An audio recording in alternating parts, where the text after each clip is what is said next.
各位观众，咱们又见面了。不知道各位是否还记得，在本栏目无锡有个中南海中，有个人因在庭审沈果东一案中当庭咳嗽而遭处罚。那个人就是大家刚才看到的这张照片中手指法院外的橱窗的那位，他叫袁天放。有人可能会产生疑问：咳嗽也违法吗？好，让我们把整个事件回放一下，看看究竟是怎么回事。2010年7月6日下午，袁天放到无锡市滨湖区法院依法旁听诉沈果东妨碍公务一案。在听审中，袁天放既没有违反法院纪律，更没有扰乱法院秩序，却无端被押离，并被滨湖区法院认定违反法庭纪律，情节严重，罚款人民币1000元。当时夏天好像不是挺热，因为我身体不怎么好，那么打了空调呢，我就有一点轻微的咳嗽，就咳了一下。那个女的可能是保安吧，她说你在笑，我说我不是笑，她是出去就把我拉到一个房间里，拉进去，那边有个法警就一边冷笑一边说：“袁天放，今天送到我的手里来了，就这样的。那么就要叫我做笔录，做笔录呢，就是为着那个还是笑还是咳嗽，一直争论不休。那么我坚持实事求是呀，我说我是咳嗽呀。那么后来他为了要叫我签字，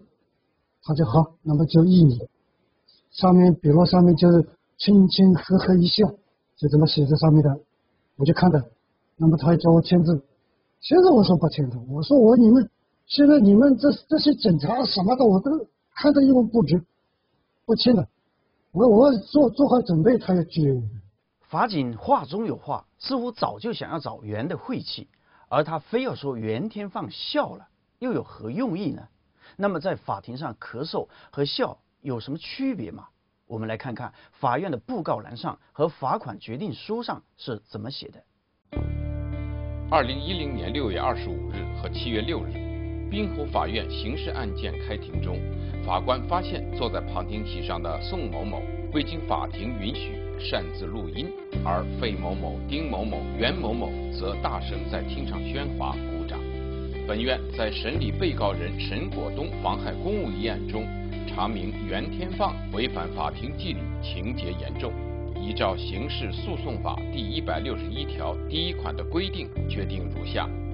对袁天放罚款人民币1000元，现在2000年7月7日前交纳。看来袁天放是因为所谓的大声在庭上喧哗才遭致处罚的，而咳嗽因为不是主观可控的行为，似乎构不成大声喧哗。但是笑的含义就太多了，将其列入大声喧哗似乎讲得过去。布告栏和罚款决定书都提到了处罚袁天放的依据是中华人民共和国刑事诉讼法第161条，那么这一条又是怎么规定的呢？中华人民共和国刑事诉讼法第161条规定，在法庭审判过程中，如果诉讼参与人或者旁听人员违反法庭秩序，审判长应当警告制止，对不听制止的，可以强行带出法庭，情节严重的，处以1000元以下的罚款或者15日以下的拘留。罚款拘留必须经院长批准。依据该法律条款，假使无锡市滨湖区人民法院确有庭审时不准笑的规定，那么即使袁天放在庭审时的确轻轻嘿嘿一笑，似乎也不属于任何违反法庭纪律的行为，情节严重就更谈不上了。如果非要认定袁天放违反了法庭纪律，也应该是首先由审判长对袁天放提出警告及制止，如果袁不听，再将其强行带出法庭，而不应该在审判长还没有发话的情况下，就把袁强行带出法庭做笔录，并处以罚款决定。到后来，我在那个处罚决定书上签字，我一看，罚款1000。那么我跟他们也没有什么好说的，他们不讲人话，你跟他们怎么办？他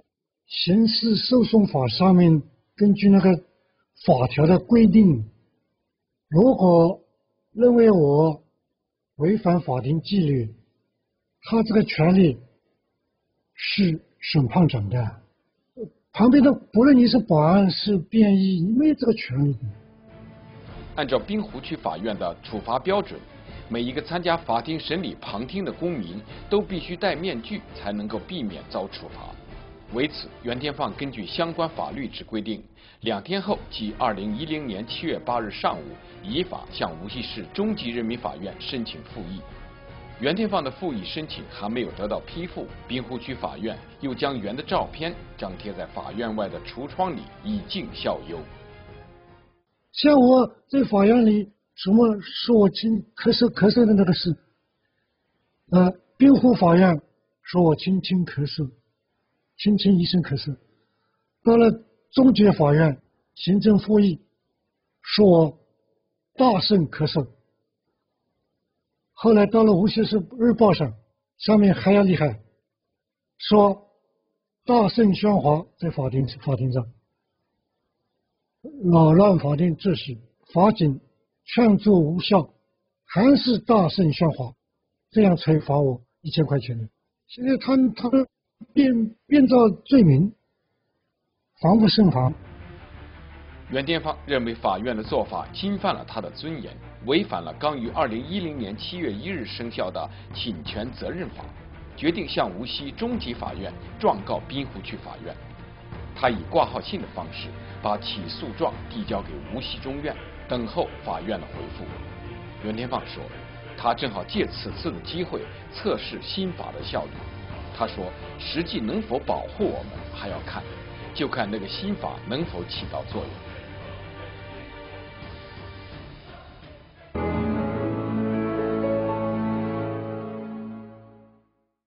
无锡中院立案厅的工作人员回应阿波罗新闻网记者查询时表示，从未收到任何有关的起诉状，但他说状告法院一般不会受理，当事人可向相关部门投诉。他说，告滨湖法院我们不会受理，因它不是行政单位，你对法院不满可向监督法院的部门反映，人大、检察院、政法委等都可以。本来我要想告这个无锡日报，我们是党报，不能告的。法院也是这样，做错了事，法院不能告的。现在有的底下的官，他不得了的，你到北京去，你到联合国去，我们都不怕的。你反正上面也是转下来，也是转到我们手里，所以我们中国什么都要改革呀，你不改革你怎么行啊？像我们到北京最高法院去，你要排个队挺不容易啊。你到中央一级、省一级就有检法人员在那边等着，那旁边把你拉走的，拉走了你还真的审了他们，你不审了他们要打的，不客气的。袁天放对上告遭劫挨打有切身感受，而法院如此判罚他，更是事出有因。2000年，袁天放和近100位村民代表，在中共以法治国的号召下，根据《中华人民共和国刑法》、最高人民检察院贪污贿赂立案标准及无锡市检察举报条例的规定，共同举报原无锡市滨湖区西园弄村党支部书记曹新华。此人当政18年期间，利用征用土地和房地产开发等手法，以权谋私、贪污腐败。突出的有以下几项：一、卖掉4块田，约20亩，账目竟没有在村级财务账上见到过；二、滨湖区纪委已查实有400多张严重违反财经纪律的白条，因为是送礼、好处费等名目给了各级有实权的官员，故详情一概保密。三、送给原杨副市长的一辆崭新轿车，东窗事发后才作价2万元了事。其他官员的吃拿卡要也干脆不查了。四、全村约500亩村民承包责任田被征用后，未付给承包户1分钱。然而，袁天放等人的上告因涉及面广而深，有关部门怕拔出萝卜带出泥，于是大事化小的免除了曹新华村书记一职了事，并未彻查他的经济腐败问题。那么我们滨湖区的那个信访局的局长，那个事情上面也跟我谈的，你呢不要举报了，你呢花的钱呢全部来到我这里来报销。我说怎么报销？我有都没有发票的，没有发票不要紧，你只要说随便多少我给你报销，你呢就是不要到外面去上访，就这样。那么我呢一直没有听他的话，所以呢最后呢也是一直受他们的打击报复。西园弄村的土地被村书记卖给开发商后，全体村民被迫搬进尹秀园小区，不搬的就遭到黑社会的人的殴打。可是他们搬过去后，发现小区卫生绿化样样差劲，而且还经常有小偷和强盗出没。无奈之下，100多业主要求依照物业管理条例成立业主委员会，要自行选择物业管理公司。那么政府他也不乐意了，你们要来帮我们换物业公司。那个物业公司是市长的亲戚，他就不肯。那么这个事呢，我们03年就开始反映了，差不多有4年没有用，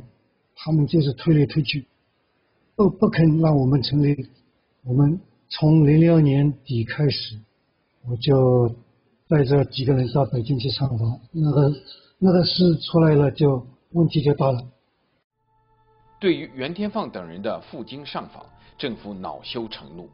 为了让他吃点苦头，就把他们的依法维权定性为无理和非正常上访，并于2007年1月14日派便衣警察进京，把他们全部抓进黑监狱——江苏省血吸虫病防治研究所。该所门口驻守着大量特警、保安和便衣，一片杀气腾腾。从15号早晨开始，就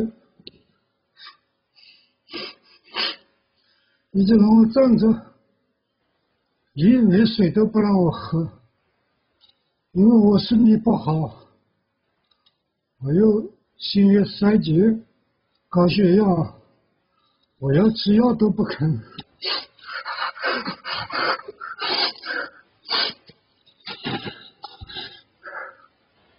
我第一次认识我们中国的国安，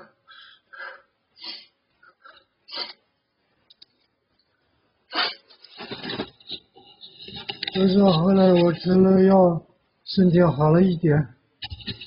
就把我整个一夜天，整个一夜没有让我睡觉，也不让我吃。后来到中午的时候，送了一碗那个盒饭。那个盒饭也是半生不熟的，我根本咽不下。后来过了一段时间，我就肠梗阻了，这是也让他们迫害了有关系的，和我那个前后动了2次手术，动了手术以后，我还在医院，他们就是不让我睡觉，坐在那个凳子上睡觉都不让我睡。他们就是说，为什么到北京去上访？就是不能上访的。我说我上访我是根据中国的法律，我没有罪，我没有罪，我不错的。他就打我。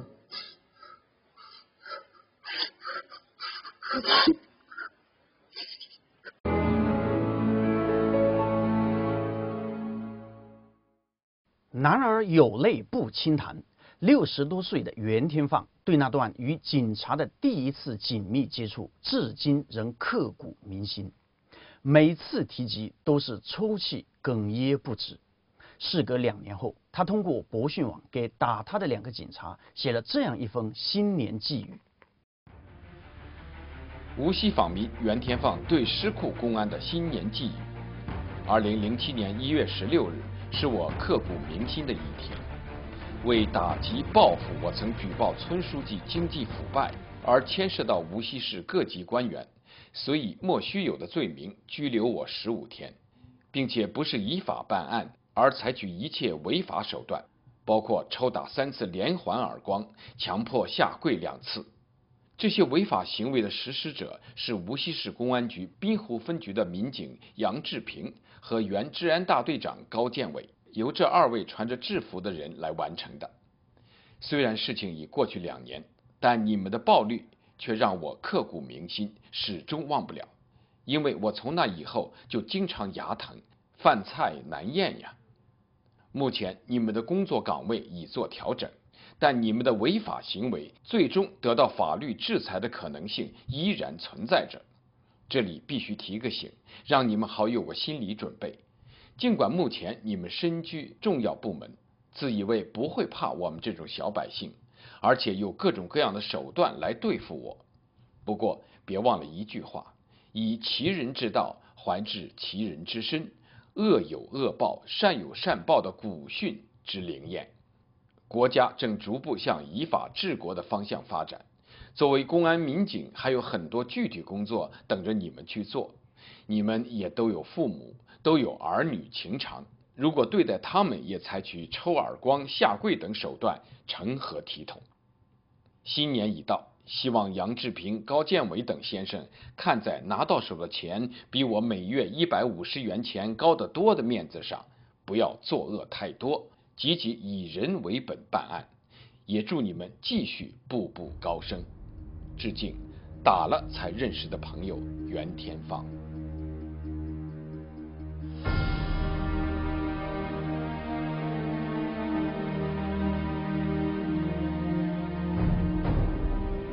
就是打了做笔录，那么我的笔录也不顺着他们做，他反正过一段时间就打耳光，过一段时间打耳光，其中有一个牙齿撞在打在我头上，撞在那个前面的办公桌上面，断了一段的那个牙齿。袁天放在被打后的1个月内控告滨湖公安分局，然而法院永远向着公安局说话。如今袁天放是重点维稳对象，在他所居住的小区门卫室里挂着他的大头照片，常年有2部车候在楼下监视他出入。那么我们的法律糟糕的不得了。我们社会上有一句顺口溜叫大公安、小法院还有口误检察院，他公安分局无论怎么违法，他法院都是顺着他的。我们是老百姓，手里有没有武器的？你说老百姓有的怕，难怪呀，他们办法挺多啊，有政府的公权力搞你，还要利用黑社会打你，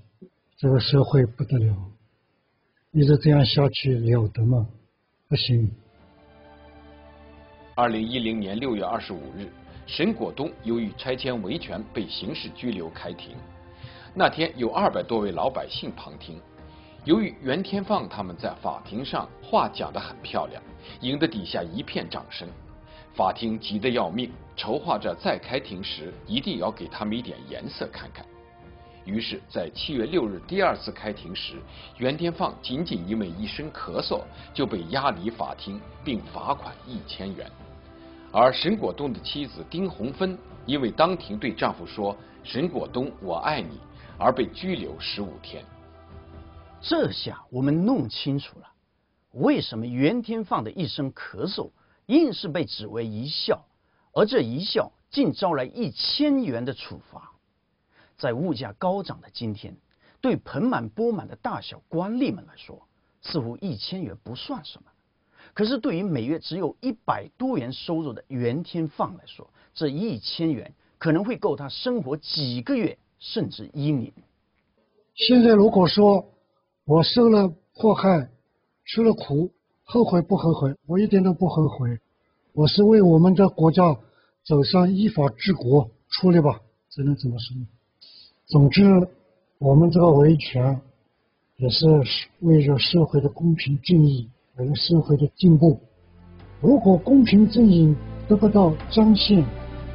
那么你这个国家是没有希望的。